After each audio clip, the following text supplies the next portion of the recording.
So welcome to lecture number 11, which is about capital budgeting techniques, and we will perform a practice question from the book Kitman of and we will particularly solve the question number 20 of chapter number 10. Question है कि Nicholson Roofing Material Incorporation is considering two mutually exclusive projects, each with an initial investment of 1,50,000. And the company's board of directors has set a maximum 4 years payback requirement and has set its cost of capital at 9%. The cash inflows associated with two projects are shown in the table. The question is that कि एक company है Nicholson roofing material, अभी वो उनके पास दो projects हैं, उन दो प्रोजेक्ट्स में उसने इन्वेस्टमेंट करनी है. जो इनिशियल इन्वेस्टमेंट है वो है 1,50,000. अब जो that is your initial investment. अब इनके पास दो प्रोजेक्ट्स हैं, एक प्रोजेक्ट ए है और दूसरा प्रोजेक्ट बी है. प्रोजेक्ट ए की जो कैश इनफ्लोज हैं फर्स्ट 6 इयर्स की वो लिखी हुई है नीचे 45,000 फॉर ईच ईयर.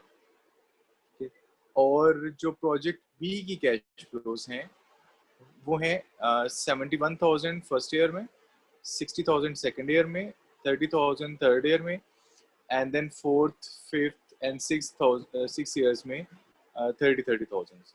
ठीक है.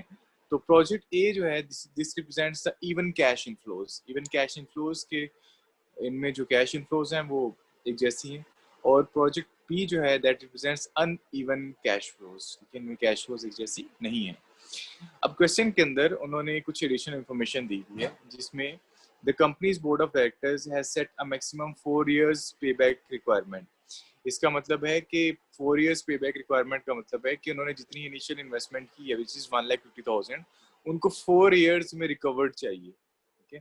And it has cost of capital 9%. इसकी जो कॉस्ट है, इस प्रोजेक्ट की जो कॉस्ट है वो 9% है. यानी इंटरेस्ट रेट जहाँ पे आपको इस क्वेश्चन के अंदर जहाँ पे इंटरेस्ट रेट पुट करना होगा एक्सेप्ट IRR, तो वो आपका 9% होगा जिससे आपने प्रेजेंट वैल्यू कैलकुलेट करनी है.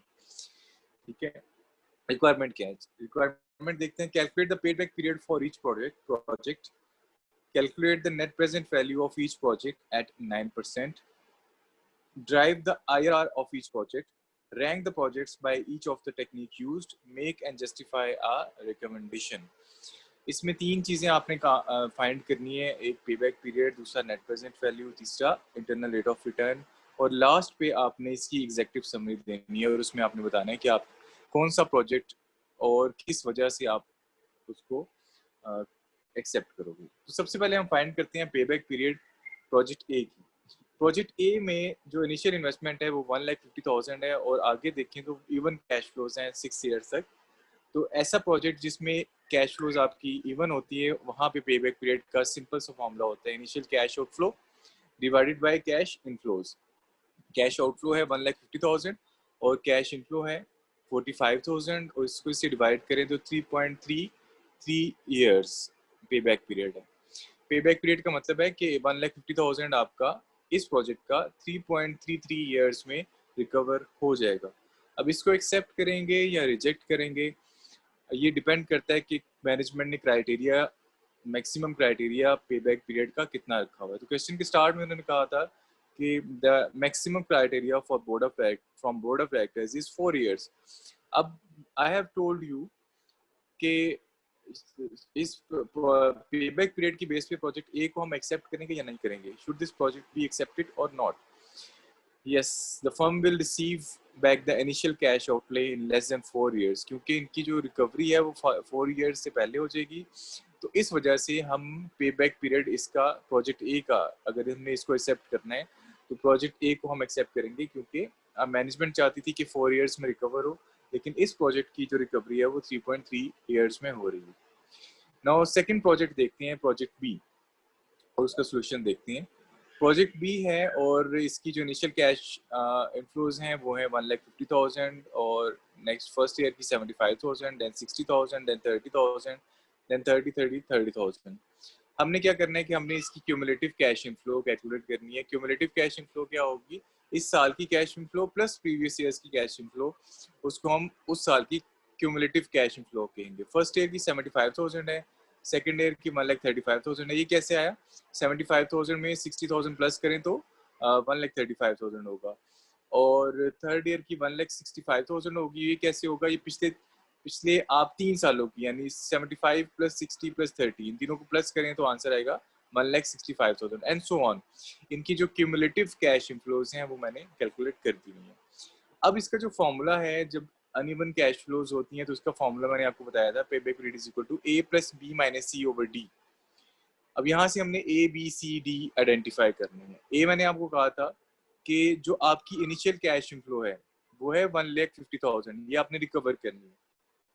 तो जहाँ पे आपकी कैश इनफ्लो रिकवर होना शुरू होती है विच इज 1,35,000, और उससे नेक्स्ट ईयर जहाँ पे आपकी जो कैश इनफ्लोज हैं वो 1,50,000 से ज्यादा हो जाती है, ठीक है। तो ये जो आपका ईयर होगा सेकेंड ईयर, इसको हम कहेंगे ए, दिस वुड बी ए, जहाँ पे आपकी कैश इनफ्लोज रिकवर होना शुरू होती हैं। सो बी क्या होता है? B is always initial cash outflow, और सी क्या होता है? सी इज बेसिकली ए के कोरिस्पॉन्डिंग जो क्यूमुलेटिव कैश इनफ्लो होती है उसको हम सी कहते हैं, और डी जो है वो उस साल से नेक्स्ट ईयर की जो कैश इनफ्लो है ये 30,000, दैट वुड बी डी। सो यहाँ पे वैल्यूज पुट करें, 2 प्लस 150, 150 मैंने शॉर्ट फॉर्म में लिखे हैं, 1,50,000 भी आप लिख सकते हैं, माइनस 135 ओवर 30, तो ये होगा, इसको हम कैलकुलेट करेंगे तो आंसर आएगा इसका 2.5 ईयर्स, ठीक है। सो इसका जो पे बैक पीरियड है वो 2.5 ईयर्स है। अब प्रोजेक्ट बी को हम एक्सेप्ट करें या ना करें, तो इसमें भी क्योंकि 2.5 ईयर्स 4 से कम है तो हम पे बैक पीरियड की बेस पे इसको एक्सेप्ट करेंगे, क्योंकि इसकी जो रिकवरी है वो 4 ईयर्स से पहले हो रही है। नाउ दोनों का कंपैरिजन वो लास्ट पे करेंगे कि दोनों में से किसको चूज करना है, लेकिन हम इंडिविजुअली देख रहे हैं कि इंडिविजुअली इसके साथ एक्सेप्ट करें या ना करें। आईआरआर कैलकुलेट करने के लिए प्रोजेक्ट ए का जो आईआरआर है, क्योंकि इवन कैश फ्लोज हैं, तो मैंने आपको इसका फॉर्मूला बताया था कि इसका जो फॉर्मूला होगा वो होगा प्रेजेंट वैल्यू ऑफ एनुटीज वाला formula, that is by table वाला formula, CF multiply present value interest factor for annuities IRR over n. इसको क्रॉस मल्टीप्लिकेशन करें तो 1,50,000 को 45,000 से डिवाइड करें। CF stand for even cash flows, जो आपकी कैश फ्लोज रिसीव हो रही हैं कैश इनफ्लोज प्रोजेक्ट ए की, वो 45,000 सी थी हर ईयर्स में, ठीक है। तो यहाँ पे 1,50,000 को 45,000 से डिवाइड करें तो आंसर आएगा 3.33, और नंबर ऑफ ईयर्स हैं 6। यहाँ पे हमने IRR फाइंड करना है, और IRR हम फाइंड करेंगे bye using the table.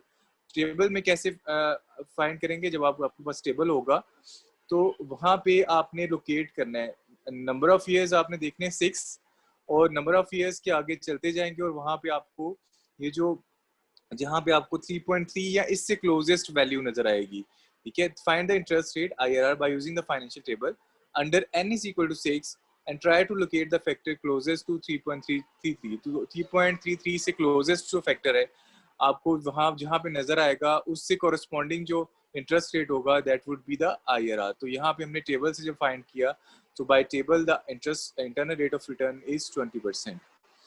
Now इसको एक्सेप्ट करेंगे या रिजेक्ट करेंगे, क्योंकि इसकी कॉस्ट ऑफ कैपिटल थी 9%, तो जब तो इससे जो रिटर्न मिल रहा है वो 20% है।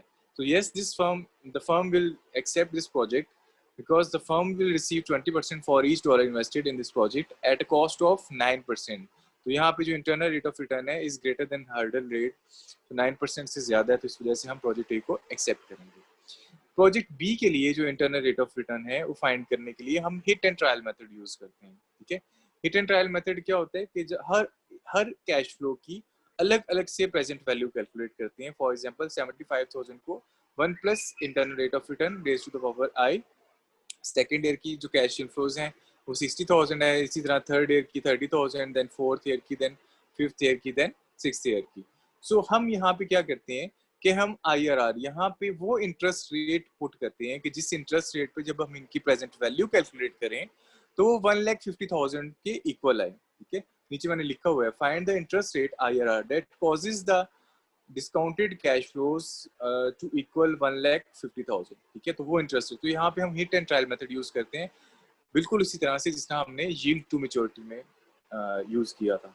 तो ट्राई 10% पे कैलकुलेट करते हैं इंटरेस्ट रेट। जब हम 10% वहाँ पे कैलकुलेट करते हैं, पुट करते हैं, तो हमारे पास जो आंसर आता है, फाइनल आंसर आता है, वो आते हैं 1,96,360। अब ये जो रेट है, जो इंटरेस्ट रेट है, वो दैट इज टू लो। अब क्या करेंगे, क्योंकि हमें ये आंसर चाहिए 1,50,000 के इक्वल, ठीक है। सो हम क्या करेंगे, इंटरेस्ट रेट को कम करेंगे या बढ़ाएंगे, जी चैट बॉक्स में बताएं। हमें ये आंसर चाहिए 1,50,000, तो हमने 10% पे ट्राई किया, तो 10% पे जो आंसर है वो 1,96,000 आया, 96,360 आया। सो अब हम इंटरेस्ट रेट को बढ़ाएंगे या कम करेंगे, सो डैट हमारा जो आंसर है वो 1,50,000 के इक्वल आ जाए। चैट बॉक्स में बताएं प्लीज। जी इंक्रीज करेंगे एग्जैक्टली वहाँ। सो नेक्स्ट इज के आई हैव ट्राइड 25%, क्योंकि आंसर मेरा बहुत बहुत डिफरेंस था, तो इसी वजह से मैंने इंटरेस्ट रेट में बहुत ज़्यादा डिफरेंस कर लिया।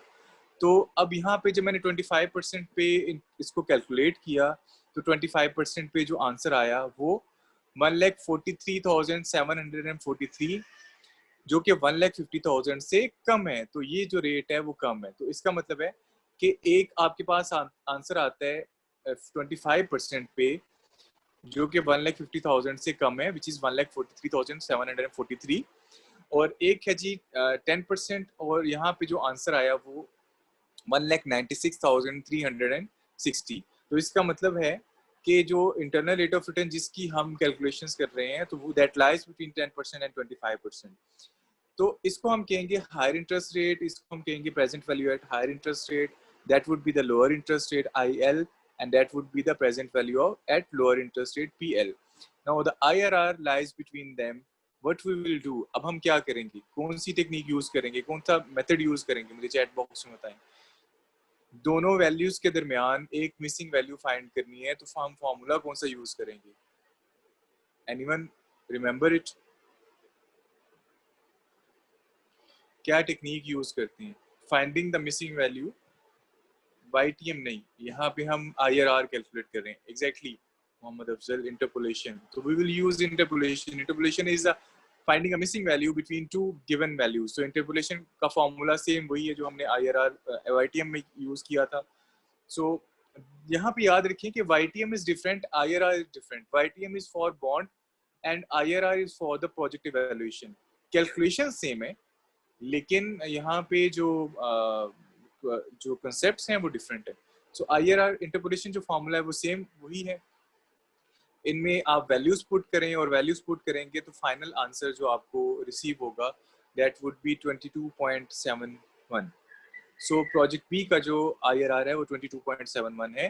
अब यहाँ पे क्योंकि ये भी 9% से ज्यादा है, तो इसको भी हम एक्सेप्ट कर लेंगे। This is 22.71 because your IRR is greater than hurdle rate. Now next is net present value. Net present value के लिए जो डिस्काउंट रेट है वो 9% है। So the company's name is different, I have forget to remove this. Company name ये नहीं है, ये डिफरेंट है। सो नेट प्रेजेंट वैल्यू, अगर इवन कैश फ्लोज हैं तो उनके लिए नेट प्रेजेंट वैल्यू फाइंड करने का ये फॉर्मूला है CFT multiply 1 minus required rate of return. के भी हम यहाँ पे यूज कर सकते हैं, raise to power -n over required rate of return minus CF0। CF0 is the initial cash flow.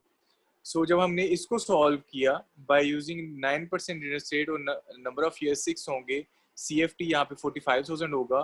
तो इसको जब सॉल्व किया तो दैट इज 2,01,886 माइनस 1,50,000, और नेट प्रेजेंट वैल्यू इसकी आई 51,886।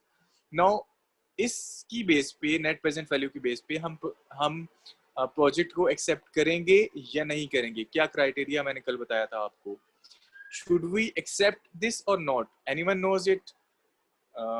Just write it in the chat box. क्या कोई जानता है कि नेट प्रेजेंट वैल्यू का क्राइटेरिया क्या है, हम इसको एक्सेप्ट करेंगे या नहीं करेंगे? No one knows it.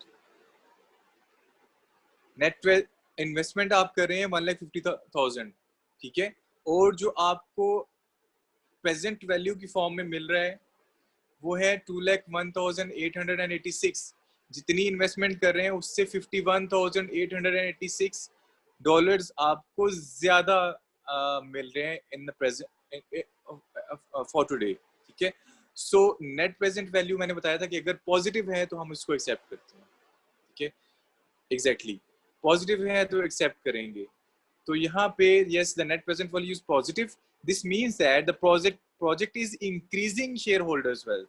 इसका मतलब है कि वो शेयर होल्डर्स की वेल्थ को इंक्रीज कर रहा है, क्योंकि जितनी इन्वेस्टमेंट कर रहे हैं उससे ज्यादा उसको उसका जो रिटर्न है डॉलर फॉर्म में वो हो रहा है।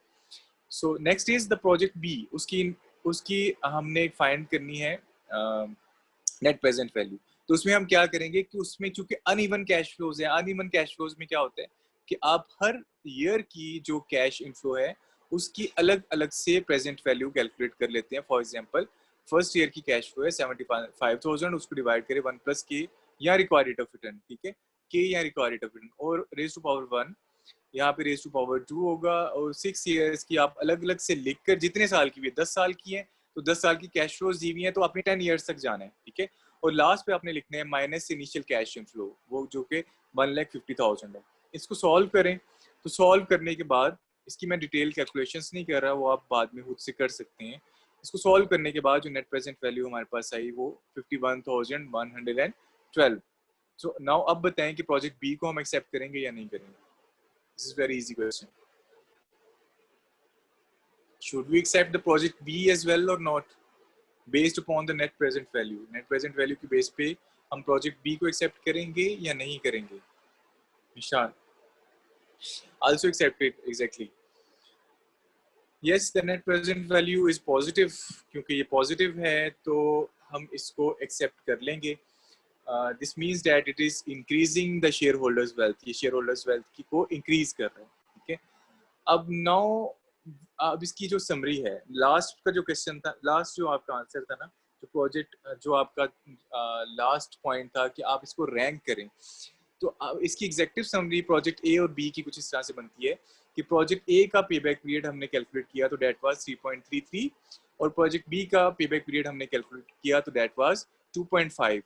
जिस इन दोनों में से जिस प्रोजेक्ट का पेबैक पीरियड कम होगा हम उसको फर्स्ट रैंक देंगे और उसको बाकी को सेकंड, यानी हम पहली प्रायोरिटी पे इसको इसको हम एक्सेप्ट करेंगे, और सेकंड दिस कम सेकंड, जिसका पेबैक पीरियड कम होगा वो आपकी फर्स्ट प्रायोरिटी है, तो फर्स्ट रैंक पे आपका होगा project be based upon payback period, क्योंकि आपकी इन्वेस्टमेंट जितनी जल्दी रिकवर हो आपके लिए उतनी फायदेमंद होती है। Second is internal rate of return. Internal rate of return for project B is 22.71 and for project A is 20%. तो project A से रिटर्न आपको ज्यादा मिल रहा है तो that this is your 20% first rank and this is your second rank. ठीक है, ये फर्स्ट है और ये सेकंड रैंक है, तो प्रोजेक्ट बी जो है फर्स्ट रैंक में आएगा, और net present value project A की 51,886 और प्रोजेक्ट बी की 51,112 है, ठीक है।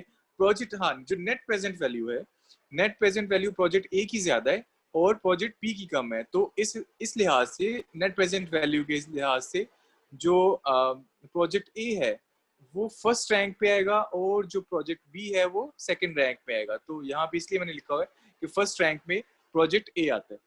नाउ आपने एक फाइनल आंसर देना है, तीनों टेक्निक्स आपके सामने है और आपने फाइनल आंसर देना है कि फाइनली आपने किस प्रोजेक्ट को एक्सेप्ट करना है, ए को या बी को, ठीक है।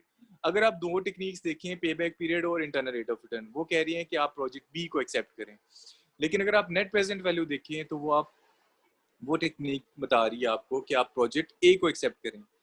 Final decision is that the project that should be selected is project A. आपने project A को select करना है। याद रखिएगा कि your final decision is always based on net present value. Sometime management may consider IRR for different reasons. Different reasons के लिए IRR भी consider किया जा सकता है। वो केस सेलेक्टिव होगा, लेकिन जब आपको जब आपको डिसीजन करना होता है तो your decision is always based on net present value. तो यहाँ पे जो फाइनल डिसीजन होगा, the project should be selected is project A because it has a greater net present value as compare to project B. Now your practice questions from Van Horne's chapter number 13 के self correction 2 and 3। और जो problems हैं chapter number 13 की question number 1 to 4। लेकिन आपका ज़्यादा जो focus होगा वो गिटमैन पे होगा। चैप्टर नंबर 10 की क्वेश्चन नंबर 1 से लेके 24 तक इसके प्रैक्टिस क्वेश्चंस हैं। और यहाँ पे आपका जो लेक्चर है वो एंड होता है। Now if someone having